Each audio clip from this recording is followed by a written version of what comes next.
Salte conmigo al verso 7. Angustiado él y afligido, no abrió su boca, como cordero fue llevado al matadero, y como oveja delante de sus trasquiladores, enmudeció y no abrió su boca. Muy bien. Damos gracias al Señor, hermanos, por esta palabra. Quiero decirles algo que es muy importante. Hoy no vamos a usar el Nuevo Testamento porque sería muy fácil y la gente podría decir, claro, es que el Nuevo Testamento relata o explica todo lo que tenga que ver con la obra de Jesús, con la obra, con la vida, con el ministerio del Señor Jesucristo. Sería muy fácil entonces decir que la Biblia se ha cumplido. Solamente vamos a usar textos del Antiguo Testamento para mostrarles a todos ustedes que la profecía es tan perfecta y exacta y Dios cumplió su palabra.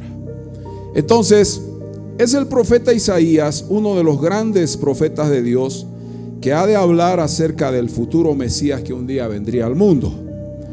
Este Mesías era desconocido, no se sabía, hermanos amados, de dónde vendría, pero fueron los profetas los que anunciaron.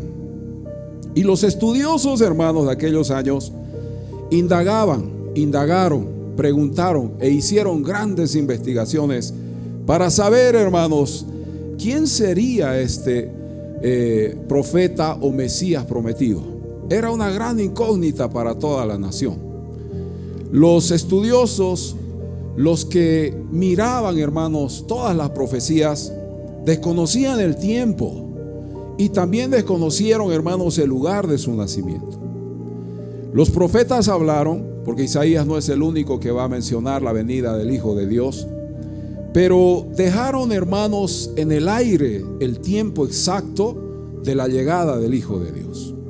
La promesa fue dada, Israel recibió esa promesa, pero es muy interesante ver cómo Isaías anuncia la llegada de un Mesías, pero habla de un siervo sufriente.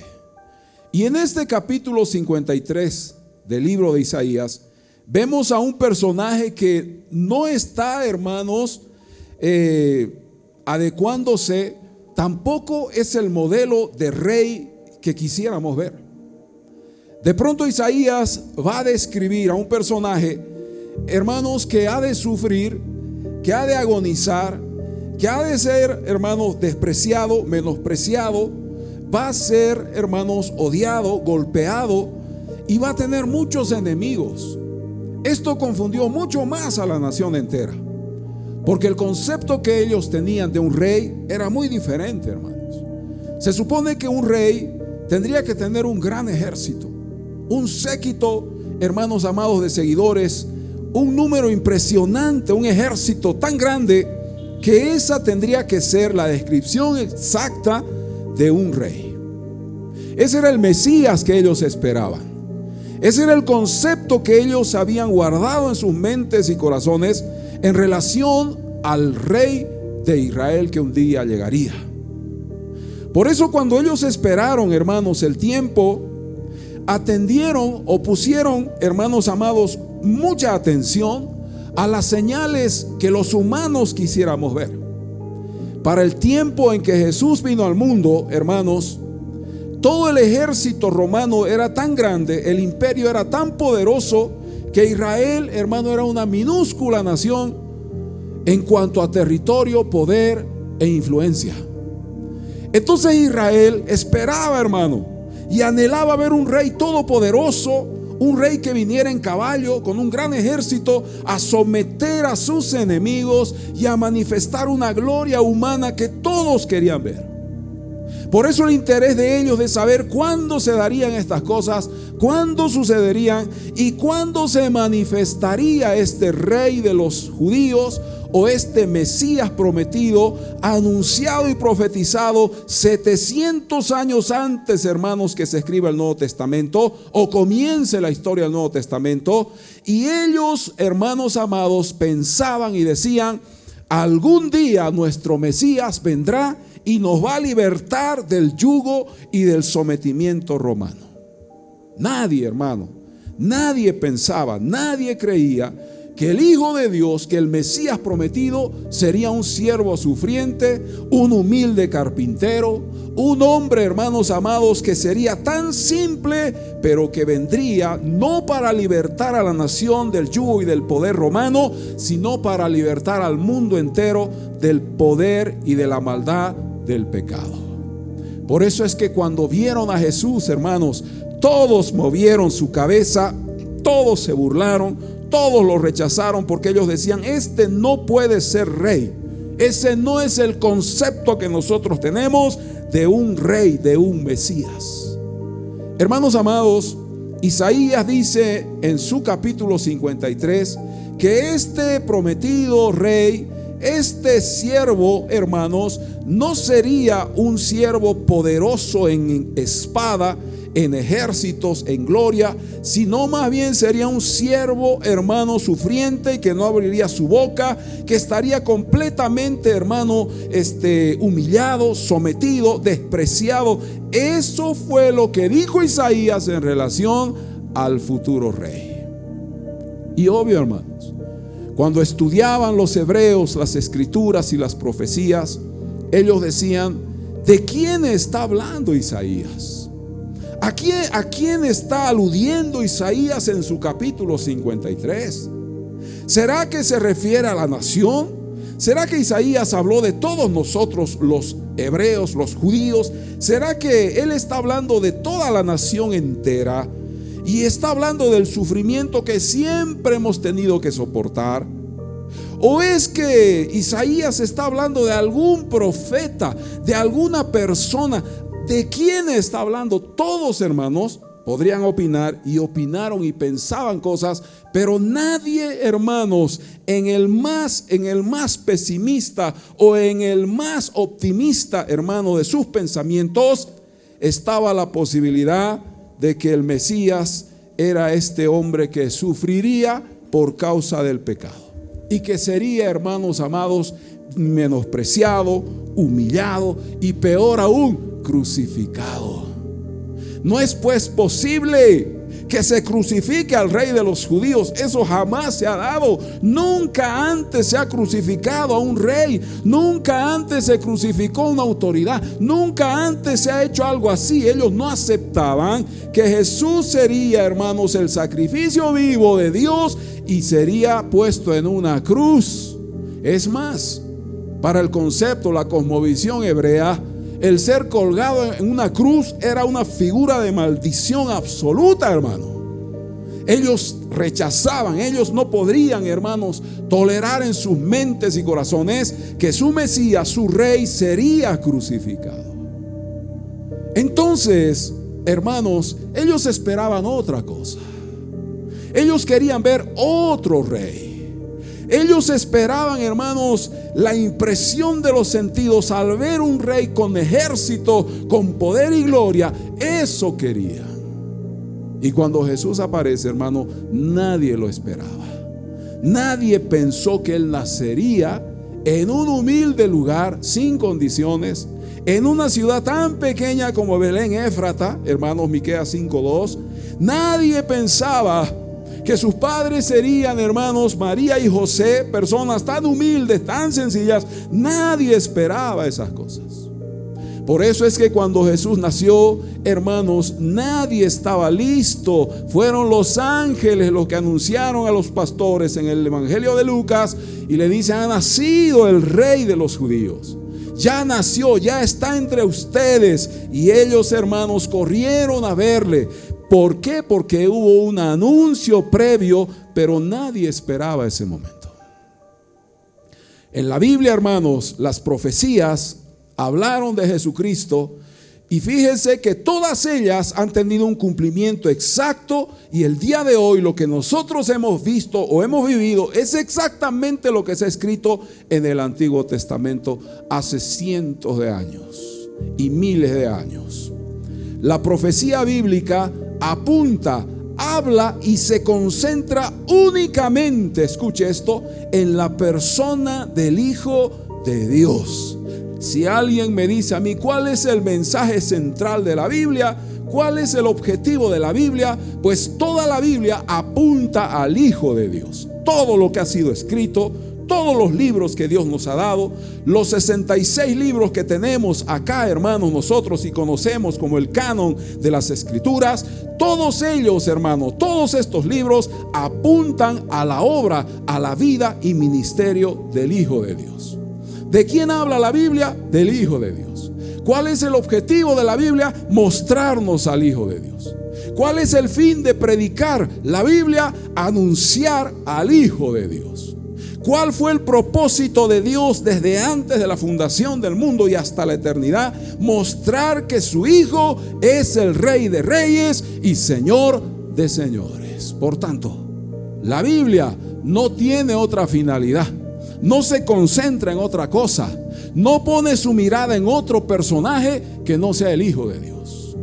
Por tanto, hermano, la Biblia y el Evangelio debe ser predicado para mostrarle al mundo entero que el Hijo de Dios es el Salvador del mundo, que el Hijo de Dios es el cumplimiento de las profecías, es el plan y el propósito de Dios, y que todo lo que la Biblia dice respecto al Hijo se cumple y se cumplirá. Digan fuerte amén a eso. Vamos al punto número 1, hermano. El Antiguo Testamento habla y aporta textos e información histórica. ¿De dónde nosotros sabemos que la Biblia se ha cumplido, que las profecías ya se cumplieron? Porque todas ellas, hermanos, sin excepción, mostraron al Hijo de Dios. Acompáñenme, por favor, a Isaías capítulo 9. Vamos todos, comenzamos ahí. En este capítulo 9 del libro de Isaías, usted va a ver cómo el profeta anuncia, cómo este hombre habló de alguien, hermanos, que estaba lejano aún, que nadie conocía, que nadie entendería en aquel tiempo. Isaías 9, verso 2. El pueblo que andaba en tinieblas, ¿qué dice? Vio gran luz. Está hablando del pueblo de Israel. Los que moraban en tierra de sombra de muerte, ¿qué dice? Luz resplandeció sobre ellos. Esta es una profecía, hermanos, dada, escuchen esto, 700 años antes que Jesús naciera. Ya fue Isaías quien anunciaba y decía: un día la nación que está en tinieblas, porque es un asunto espiritual, no un asunto físico, no es un asunto natural. Estas tinieblas son, hermanos, aspectos espirituales. La nación, el pueblo que estaba completamente en penumbra, de pronto vio gran luz. Estaba hablando del momento en que Jesús vendría al mundo. Y luego dice: los que moraban en tierra de sombra de muerte, es decir, en una condición, en una situación, hermano, terrible, paupérrima espiritualmente hablando, dice que luz resplandeció sobre ellos. Es decir, hermanos, que de Israel nacería la luz para las naciones. De Israel surgiría la luz para el mundo entero. De Israel vendría, hermano, la salvación. Y un día esta nación tendría el privilegio, hermano, de recibir y de tener el nacimiento del Hijo de Dios.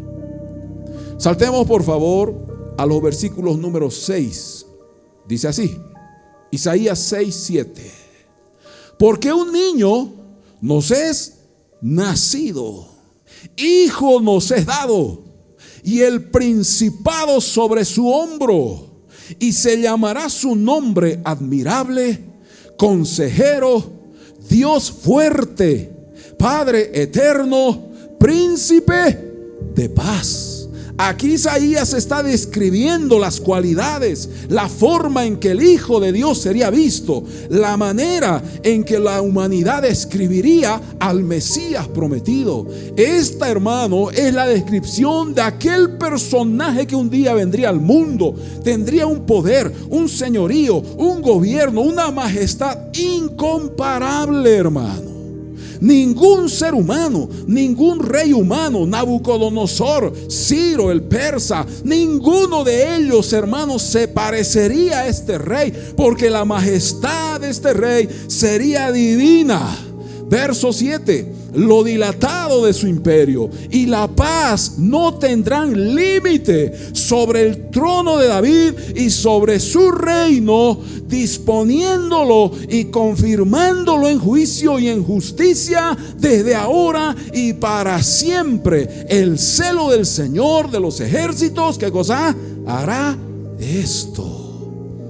¿Qué estaba diciendo Isaías, hermano? Que este rey sería tan diferente a los demás. Su alcance, su poder, su autoridad, su gobierno sería tan, pero tan absoluto que era imposible entender, hermano, con palabras que el Mesías, que el rey de los judíos tendría, hermano, un señorío absoluto. Estaba hablando y describiendo un personaje, hermano, que sería sublime.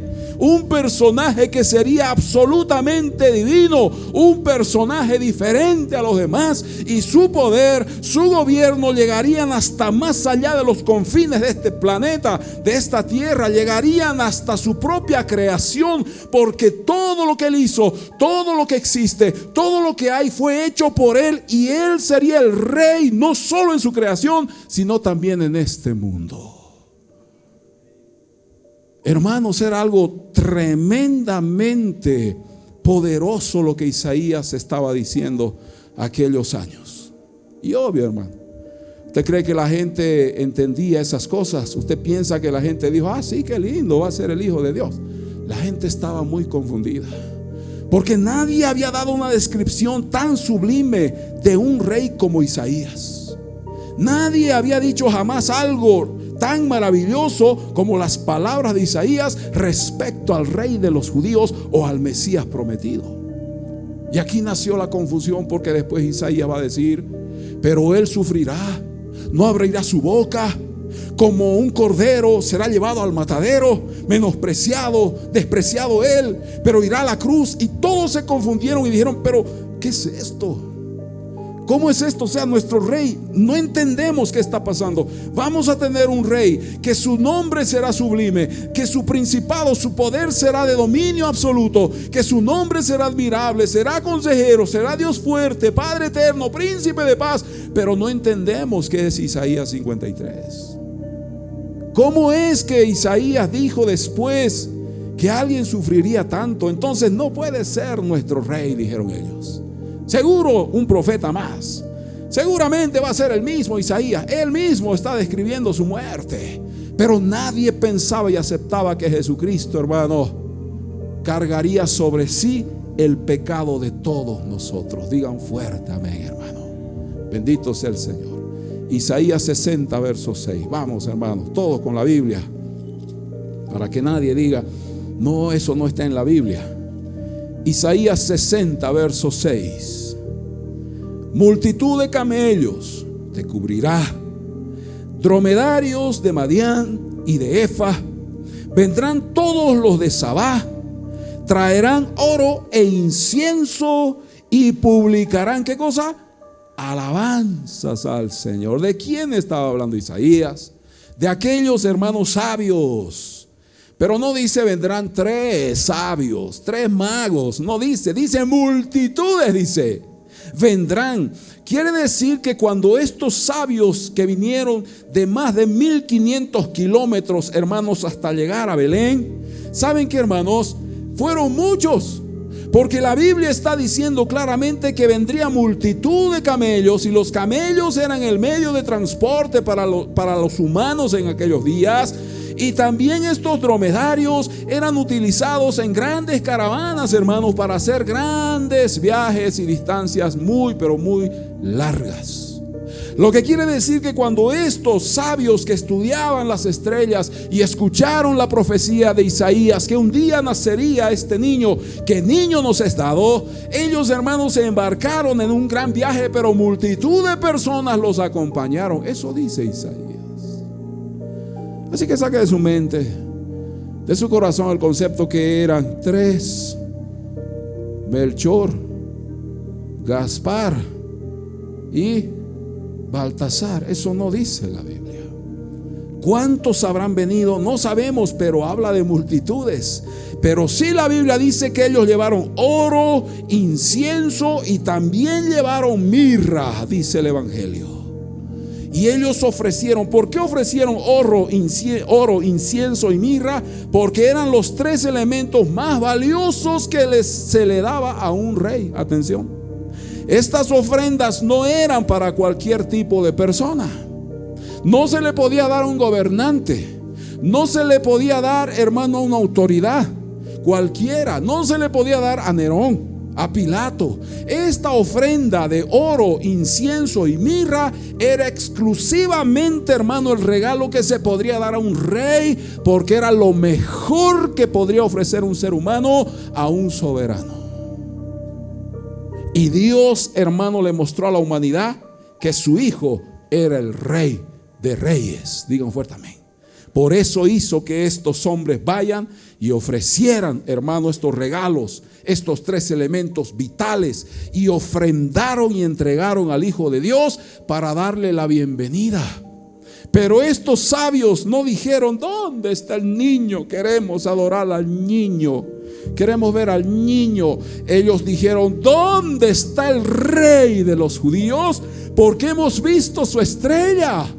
Porque ya hemos notado que en el cielo hay una estrella y nos ha indicado el tiempo de su nacimiento. Hemos venido a adorar al rey, no al niño. Por eso es que la Navidad no tiene nada que ver con el cristianismo, porque la Navidad no habla de Jesús, habla, hermano, de otras cosas, otros conceptos, otros principios. Pero sí, hermano amado, la Biblia menciona que el rey había nacido. Y estos hombres, esta multitud de gente que llegó hasta Belén Éfrata, ofrecieron, hermano, el incienso para darle la bienvenida al mundo, a aquel que cambiaría el mundo para siempre. Lo triste, hermano, y lo que a mí personalmente me duele, es que las autoridades, es que los religiosos, el sacerdote, hermano, todo el concilio de los ancianos, todos aquellos que tendrían que saber, que tendrían que discernir, que tendrían que entender el tiempo, ninguno de ellos se dio por enterado de que el Hijo de Dios había nacido. Tuvieron que ser extraños, tuvieron que ser sabios de tierras lejanas, tuvieron que ser personas ajenas a Israel, ajenas a las promesas y a la profecía, los que le dieron la bienvenida. Por eso, mi hermano, los que más aman a Dios somos los que nunca tuvimos nada que ver con Dios. Pero muchos que hablan de Dios, hermano, y que hablan de Jesús, ni siquiera lo buscan, ni siquiera lo aman, ni siquiera le alaban, ni siquiera se interesan en saber si Él está bien. Señor, mi alabanza te agrada, mi vida te glorifica. Señor, ¿cómo vivo? ¿Te agrada la forma en que yo vivo? ¿La forma en que te sirvo? Señor, ¿te gusta? Hermano, muchas veces los extraños, de los que menos esperan, son los que más agradecidos son con Dios. Aquí hay un pueblo agradecido que ama a Jesucristo. Digan fuerte amén. Hermano querido, todos aquellos religiosos, todos aquellos, la silla de Moisés, hermano, los escribas, los fariseos, saduceos, todos ellos, hermano, en otra tuvieron que ser estos humildes pastores, estos sabios quienes le dieron la bienvenida al Señor. Por favor, tú nunca, pero nunca dejes de darle la bienvenida al Señor a tu vida. Agradécele por lo que Él ha hecho en ti. Sea agradecido por la vida que te ha dado. Sea agradecido por la salvación que te ha dado. Nunca te olvides que Él es el Rey de la creación. Y si ellos ofrecieron oro, mirra e incienso, pues nosotros tenemos algo mejor que oro, mirra e incienso. ¿Saben qué? Nuestro corazón se lo podemos dar. Digan fuerte amén. Nunca se olvide de eso. Su manifestación, estamos hablando del Rey, su manifestación pública trastornó e intranquilizó a sus enemigos. Qué terrible. Dice que cuando, hermano, la autoridad romana se enteró, hermano, de que había nacido el rey, se confundió. Hermano, Nerón, Pilato, todos, hermano. ¿Qué? Estamos oyendo rumores. ¿Qué? Dice que ha nacido el rey de los judíos. ¡Guau! ¿Y dónde ha nacido pues? ¿Cuándo? ¿Cómo? ¿Quién ha dicho? ¿No? Y dice, hermano, que todos ellos se pusieron en una situación de nerviosismo. ¿Cómo es eso que ha nacido el rey de los judíos? No puede haber otro rey. El único rey es el César. Debemos honrar al César porque el César es un dios, decían ellos, los romanos. El único rey que conocemos es César. Que no se entere el César, por favor. Vayan a decir a los judíos que se calle, que dejen de hablar de su rey. Pero era algo imposible ya de detener o de callar. El rey había venido al mundo y ya estaba en medio de ellos. Por eso fue que en algún momento la autoridad romana dijo, cuando estos sabios aparecieron en Jerusalén, dijeron: hemos venido a adorar al rey. Por favor, ¿nos puedes decir dónde está Nerón? ¿Nos puedes decir dónde está el rey? ¿Qué? ¿Cuál rey? El rey de los judíos, ya ha nacido, ¿no te alegras? ¿Qué? ¿Cuándo nació pues? Ha nacido, está entre ustedes. Y él dijo: oye, cuando lo encuentren, me avisan para que yo también vaya y le adore. ¿Qué creen ustedes que quería hacer aquel hombre perverso? Quería matarlo. Porque él dijo: el único rey que hay en todo el mundo es el César. Error Nerón, error Pilato. El único rey que siempre ha habido y va a haber se llama Jesucristo. Y nadie es como él. Hermanos amados, todos se confundieron y de pronto quisieron, hermano, matarlo, exterminarlo. Empezaron a odiarlo, a aborrecerlo y a rechazarlo. Claro, pues, hermano, es que el que es corrupto y malo siempre sabe que su cargo, su posición está en peligro. Pero aquel que vive en justicia, que ama al Señor, que vive en santidad, nunca se preocupa de nada, porque el Señor lo cuida. Digan fuerte amén. Pero Pilato y Nerón dijeron: ay, nuestro puesto está en juego. Ay, nuestro cargo, nuestro sueldo. Ay, nos pueden votar, nos van a eliminar. Y empezaron, hermanos, a odiarle y a sembrar odio hacia el rey de los judíos. Saben, hermanos, vayamos todos al Salmo 2. Quiero mostrarles algo maravilloso. Esta profecía tan sencilla, pero tan poderosa, hermanos. Salmo número 2. Vamos a leer el verso 1 al 3. Dice así, Salmo 2, verso 1. ¿Por qué se amotinan las gentes? Es la descripción de David, ¿no? Es una profecía. ¿Por qué se amotinan las gentes? O sea, cuando se enteraron que había nacido el rey, el Mesías, los judíos, todos se reunió. Ya, sesión, todos, tenemos que reunirnos, ya, todos, tenemos que hablar. Hemos escuchado que ha nacido el Mesías, el rey. ¿Cómo es eso? Explíquenos. ¿Por qué? Aquí dice: se amotinan las gentes y los pueblos piensan cosas vanas. Se levantarán los reyes de la tierra y príncipes consultarán unidos. Ya, reunión, vamos, dígame, hemos oído de un rey. Ya, noticias, información, queremos saber, díganos. Llamen a los fariseos, llamen al sumo sacerdote, que nos expliquen esto. Queremos saber quién es ese rey. Se levantarán los reyes de la tierra y príncipes consultarán unidos contra Jehová y contra su ungido. ¿Quién es el ungido? Era Jesucristo, es Jesucristo. Dice: contra Jehová y contra su ungido, diciendo: rompamos sus ligaduras y echemos de nosotros sus cuerdas. ¿Qué estaban diciendo? Hay que matarlo.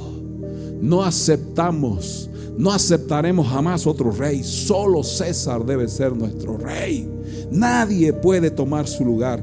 Y todos entraron en consejo, o sea, en sesiones, en conferencias, en reuniones, y determinaron que ese Mesías debía morir.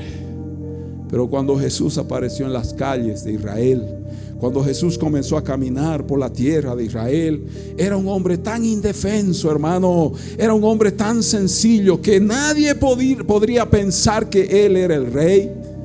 Él no era un peligro porque era un maestro. Él no era un peligro para nadie porque él no venía a quitarle el puesto a nadie. Él no venía a pelear contra Poncio Pilato. Él no venía a discutir sobre la gobernación del César. Él no venía, hermano, a pelear con Roma. Él venía a salvar a los pecadores, Él venía a sanar a los leprosos, Él venía a resucitar a los muertos, Él venía a levantar a las viudas, Él venía, hermano, a tocar a aquellos que estaban enfermos, Él venía a darle la vista a Lázaro, Él venía para perdonar los pecados a Pedro, Él venía para perdonar los pecados a aquel hombre que fue, hermano, colgado del techo y le dijo: ahora levántate, toma tu lecho y camina. Él venía, hermano, no para pelear, Él venía para ganar una batalla espiritual y darle vida eterna al ser humano. Ese era el Mesías, ese era el rey de los judíos. Sería traicionado y experimentaría el amargo sabor de la deslealtad de un compañero y amigo. Vayamos al libro de Zacarías, por favor. Rápido, mis hermanos. Encuentren este libro. Miren ustedes cómo el Señor fue traicionado. Terrible, hermano, es experimentar la traición de un amigo. Cuando alguien, hermanos, por la espalda te apuñala, esto es bien doloroso. Zacarías capítulo 11, versículo 12 y 13. Dice así. Zacarías 11, hermanos, verso 12. Y les dije: si os parece bien, dadme mi salario, y si no, dejadlo. Y pesaron por mi salario 30 piezas de plata. Y me dijo el Señor: échalo al tesoro, hermoso precio con que me han apreciado. Y tomé las 30 piezas de plata y las eché en la casa de Jehová al tesoro. ¿De quién está hablando Zacarías? ¿De quién está hablando? De un amigo que le dio un beso y le dijo: Señor, ¿cómo estás? Buenas noches. ¡Mua! ¿De quién está hablando el profeta? De un hombre llamado Judas, quien era, hermano, el tesorero del ministerio del Señor, quien fue su amigo, quien, hermano, compartió la mesa del Señor con él la última noche, el día jueves por la noche con el Señor, y estuvo con él en todo tiempo. Hermano, ¿usted cree que el Señor no sabía que Judas sustraía el dinero de su hermano ministerio? ¿Usted cree que Jesús desconocía la maldad y la intención de Judas? Pero aún así el Señor nunca hizo algo en contra de aquel hombre que lo va a apuñalar. Hermano, Judas, siendo un hombre al cual Satanás había ingresado a su corazón e hizo lo que hizo, hermano, fue amado por Jesús, fue respetado por Jesús. Jesús le dio su lugar y fue uno de los 12 discípulos que formaron parte de aquel ministerio humilde y sencillo de este hombre llamado Jesucristo. Hermanos amados, este hombre lo traicionó cuando más necesitaba el Señor de apoyo, de amigos, de amistad. Ni siquiera, ojalá le hubiese dado la espalda como los demás que se escondieron, escaparon. Judas fue a las autoridades, fue a los ancianos de Israel y les dijo: ¿saben qué? Páguenme, yo les voy a entregar a mi maestro, al Mesías. Pero ¿cómo vamos a saber quién es tu Mesías? No, estamos confundidos. ¿Quién es? ¿Cuál de ellos es? Son varios los que caminan juntos, sí, pero yo le daré un beso, y al que yo bese, ese es, a ese agárrenlo. Bueno, toma 30 monedas de plata, no te podemos dar más. Hermano, ese precio, esa cantidad de dinero no era suficiente. ¿Sabe qué se compraba con 30 monedas de plata? Un esclavo. Es decir, que a Jesús se lo comparó, se lo puso al nivel de una persona insignificante. Pero no importa, hermano. Jesús nunca reclamó su derecho como rey. Nunca dijo: yo soy el Señor, yo soy el Mesías, yo soy el creador de los cielos y de la tierra, adórenme, búsquenme, respétenme. Nunca. Él dijo: está bien, no hay problema. Desprecienme, hablen mal de mí, humíllenme, golpéenme, escúpanme, no hay problema. Yo no he venido para que los hombres me den honra. Yo he venido para buscar y salvar a los que se habían perdido. Ese era nuestro Señor. Y ahí está Judas cumpliendo esta profecía, hermano, negando y dándole la espalda a su propio Señor. Bendito sea Jesús. Digan fuerte amén, hermano. El dolor y la tortura de una cruz fue el instrumento de Dios para perdonar a los culpables y viles pecadores. Al Señor no le importó, hermano, la humillación de su propio Hijo con tal de darnos vida eterna. Salmo 22, por favor, hermanos. Y usted va a ver cómo cada una de estas palabras se cumplieron. Salmo número 22, verso 18. Repartieron entre sí mis vestidos y sobre mi ropa echaron suertes. Es exactamente lo que pasó en el Gólgota, hermano. Mire con exactitud, mire tal precisión bíblica.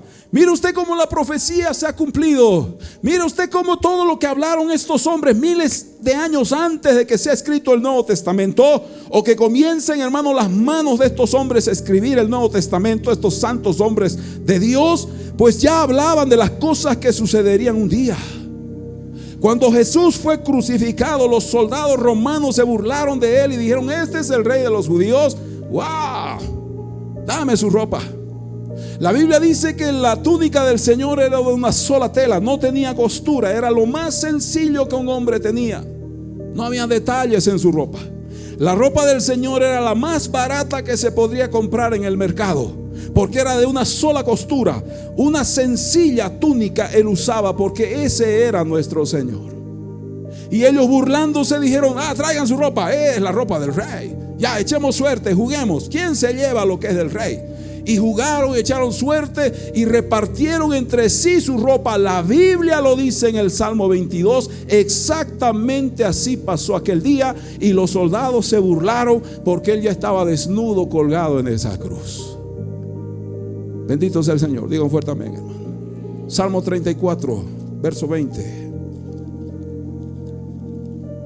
Salmo 34, verso 20. Él guarda todos sus huesos, ni uno de ellos será, ¿qué cosa? Quebrantado. ¿Qué pasó en la cruz, en el Gólgota ese día? Dice que el centurión, el soldado romano, agarró, hermano, su lanza y golpea el costado, punza el costado del Señor, y en lugar de salir sangre salió agua, porque ya no tenía, hermano, su corazón había explotado. Literalmente la expulsión de agua del cuerpo es porque el corazón ya explotó, porque ya no hay sangre, hermano. Y él dijo: este hombre está muerto. Y la tradición, la costumbre del romano, para que no siga sufriendo el condenado, era romperle, hermano, las canillas, romperle tibia y peroné, para que de una vez muera. Para que de una vez el condenado, hermano, sienta tal dolor, su corazón no pueda más y tenga un paro cardíaco y explote el corazón. No fue necesario hacer eso con el Señor, ya estaba muerto. Sin embargo, a los otros dos que estaban colgados, los soldados romanos agarraron su herramienta de tortura y ¡pum!, hermano, rompieron tibia y peroné y destrozaron, hermano, esas piernas. Y esos hombres en cuestión de minutos morían, porque el corazón estallaba, hermano, entraba en una crisis y morían. Cuando vieron a Jesús dijeron: no es necesario, ya está muerto. El escritor del Salmo dice, hermano, claramente en esta parte, que ya no fue necesario, no sería necesario tocar sus huesos, no sería necesario, hermano, quebrarle las piernas. El Señor ya estaba muerto. Y fue exactamente lo que pasó en el Gólgota aquel día. ¿Quién vive, iglesia? A su nombre, iglesia. Bendito sea el Señor. Segundo punto: la muerte y resurrección cumplida en su manifestación. Vamos a Isaías 53 otra vez, por favor, hermanos. Isaías 53, vamos a leer el verso 9. Dice así: y se dispuso con los impíos su sepultura, es decir, lo enterrarían en el lugar de donde se entierra a todos.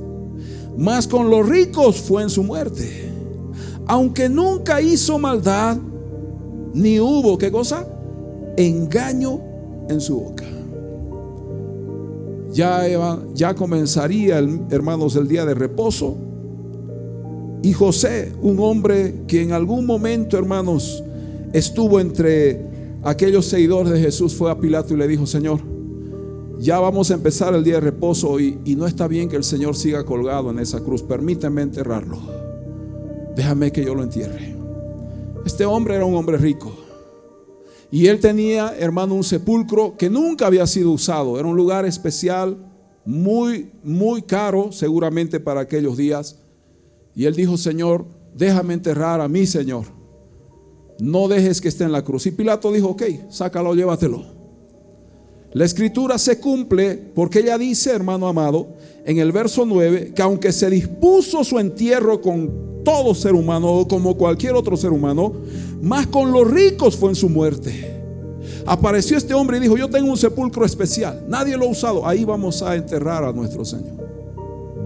Y ese sepulcro no era común, no era una fosa común, no era como las otras donde se enterraban a varios o a muchas personas por cuestiones económicas.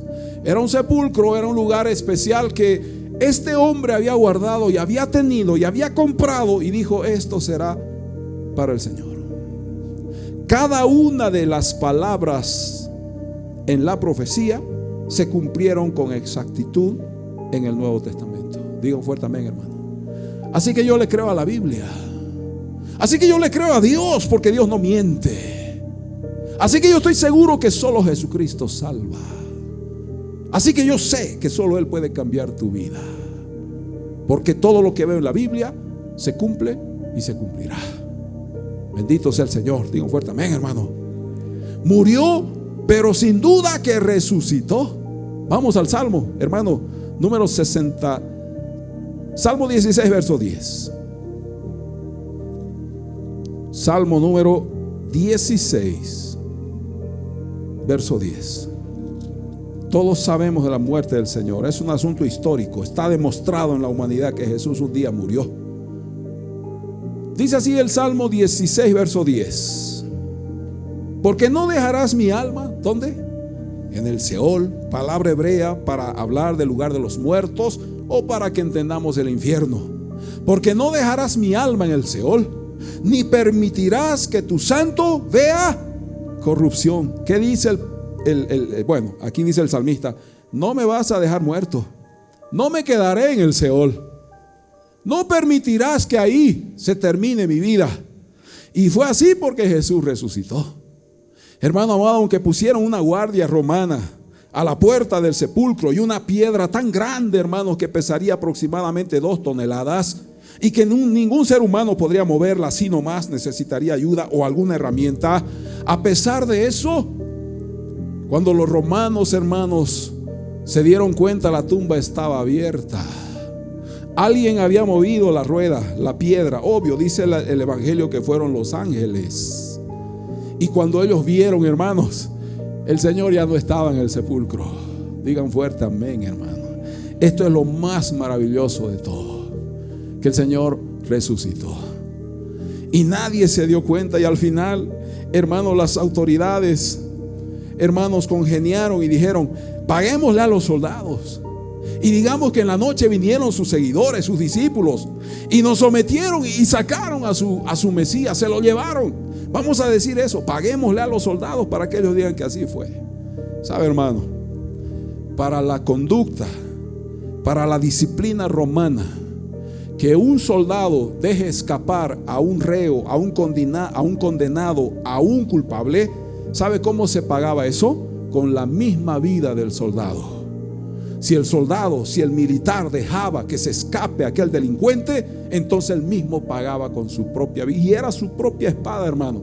Con su misma espada lo mataban. Fue tu culpa, fue tu responsabilidad, ahora tú mueres. Entonces, ¿qué hicieron aquellos falsos, aquellos religiosos, aquellas autoridades romanas? Libraron a ese séquito de soldados, los libraron de la muerte e inventaron una historia. Vinieron sus discípulos por la noche y sustrajeron el cuerpo de su maestro.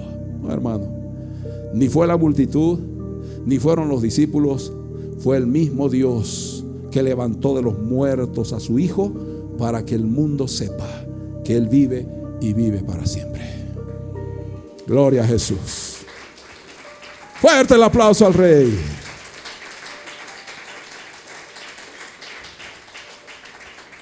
Salmo 34, mi hermano, verso 20. Dice así: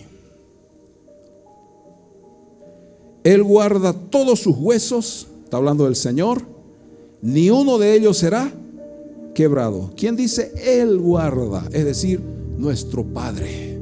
Y ese mismo Padre que lo protegió y cumplió su plan, también lo levantó de la muerte, hermano. Esta es la mayor y más grande predicación que la iglesia y el evangelio pregona: Jesucristo está vivo. Jesucristo está vivo. Mahoma está muerto.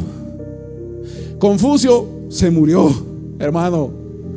Todos aquellos que siguen religiones, todos sus fundadores están muertos. José Smith está muerto. Háblenme de cualquier fundador de cualquier religión, hermano. Dígame la religión que usted quiera. Busque a su fundador. Está muerto. Todos están muertos. El hinduismo, el santoísmo, todo lo que usted quiera, todo lo que iniciaron religiones, los que se movieron, los que iniciaron estos movimientos mundiales, están muertos, hermano. Pero aún así tienen seguidores. Qué interesante. Aún así estas religiones, hermano, tienen miles y millones de seguidores. Y su líder, su fundador, su profeta ya se murió. Se murió y nunca más vivirá. Pero el cristianismo no descansa sobre una tumba con su muerto. No tenemos prueba de su cuerpo. No hay evidencia de que Jesús siga enterrado. ¿Por qué? Porque Él salió de la tumba y ahora vive. Y vive por los siglos de los siglos. Y pronto volverá, hermano. El cristianismo es diferente a las religiones. Su fundador está vivo. Hermano, qué bendición saber esto. Jesús está vivo. Bendito sea el Señor. Conquistó Jesús y sometió a la muerte y al pecado y abrió el camino a la eternidad. Por favor, el Salmo 110. Vamos todos ahí. Miren lo que hizo el Señor. Salmo 110, verso 1. Dice: Jehová dijo a mi Señor. Está diciendo David, ¿no? El Señor, o sea, el Padre le dijo a Jesús. Porque Él dice: Jehová dijo a mi Señor: siéntate a mi diestra. Le dijo: hasta que ponga a tus enemigos por estrado de tus pies. ¿Qué es estrado? Es la parte donde los reyes pisaban. Era el piso donde los pies del soberano estaban. Eso es estrado. Y el Señor le dijo a Jesús, el Padre le dijo a Jesucristo: siéntate a mi diestra hasta que ponga a tus enemigos bajo tus pies. Hermano querido, dice la Biblia en el libro de Filipenses, capítulo número 2, que Jesús se despojó de sí mismo, siendo en forma de Dios. No escatimó el ser igual a Dios, sino, hermano, dejando esa forma, esa condición de rey, de soberano, vino al mundo, se hizo siervo, se hizo humilde, un simple hombre. ¿Para qué? Para que tú y yo tengamos vida, para que tú y yo seamos salvos. ¿De qué, hermano? Del peligro, de la economía, de la falta de dinero, de nuestros enemigos. No, para que seamos salvos del pecado y de la muerte, que es peor que cualquier cosa. El pecado es más terrible que el cáncer. Es más, hermano, doloroso que cualquier sufrimiento. Jesús vino al mundo para salvarnos del pecado, para darnos vida eterna y para que nuestros enemigos, comenzando por Satanás, sean sometidos y derrotados para siempre. Ese es el Señor, hermano. Y fíjese cómo el Señor dice que a Jesús le dijo: siéntate a mi derecha, Jesús. ¿Qué dice la Biblia? Que Jesús está sentado a la diestra del Padre y ahora intercede por nosotros. ¿Qué hace Jesús? Intercede por tu vida, y no solo por nosotros, por la humanidad entera. Y el Señor dice: Señor, ten misericordia de este, de aquel, de aquella. Sálvalos, sálvalos, Señor, tócalos. Espíritu Santo, que se arrepienta. Espíritu Santo, produce arrepentimiento. Produce en esta persona que vuelva a mí, que mire a mí, que me escuche, que venga a mí. Espíritu de Dios, sálvalo. ¿Qué hace Jesús? Intercede. Pero no solo eso, hermano. Jesús volvió a su trono de gloria. Sus discípulos lo vieron. Dice que estaban, hermanos, allá en el monte, en Jerusalén, hermanos amados, todos con el Señor. Y les dijo: esto quiero decirles: vayan y prediquen el evangelio a todo el mundo. Vayan y anuncien a toda etnia que yo he resucitado, que yo vine al mundo y los salvé, los amé y que pronto volveré. Y dice que mientras él hablaba, fue levantado en una nube y todos quedaron mirando al cielo, porque el Señor se fue. Pero la Biblia dice: varones Galileos, así como habéis visto irse al Mesías, de la misma forma un día volverá. ¿De qué está hablando la Biblia? De su segunda venida. Si la primera se cumplió con exactitud y perfección, ¿ustedes creen que la segunda no se cumplirá? ¿Ustedes creen que el Señor va a mentir? ¿Usted cree que el Señor no viene? Pues la Biblia dice que pronto volverá. Conclusión: todos los textos leídos fueron extraídos del Antiguo Testamento, el cual fue completado unos 400 años antes de que el Mesías llegara al mundo. El profeta Isaías anunció el nacimiento del Hijo de Dios aproximadamente 700 años antes, y el profeta Miqueas en su capítulo número 5 versículo 2 describe con exactitud el lugar de su nacimiento y dice: oh tú Belén Éfrata, pequeña entre las tierras o las ciudades de este mundo, tú serás la dicha y la bendecida, tú darás a luz al que será el Salvador del mundo. En ninguna manera, hermano, o de ninguna manera a esto se llama coincidencia, a esto se llama, hermano, preparación. Esto es cumplimiento profético en la vida y obra de nuestro Señor Jesucristo. Si la Biblia se cumplió, si la Biblia, hermano, se ha desarrollado con precisión, si todos los acontecimientos proféticos ya se han dado, pues ahora nos queda simplemente esperar el tiempo en que Jesús retorne por nosotros. Hermanos amados, iglesia querida, prepárese, esté alerta, porque su Señor pronto vuelve. Gracias por conectarte a nuestro canal y escuchar nuestras enseñanzas. Ya que estás aquí, puedes suscribirte a nuestro canal para recibir más contenido. Si necesitas ayuda y oración, no dudes en contactarnos al siguiente número. Somos una iglesia en la ciudad de Sucre, Bolivia, y esperamos tu visita. Somos una familia para tu familia.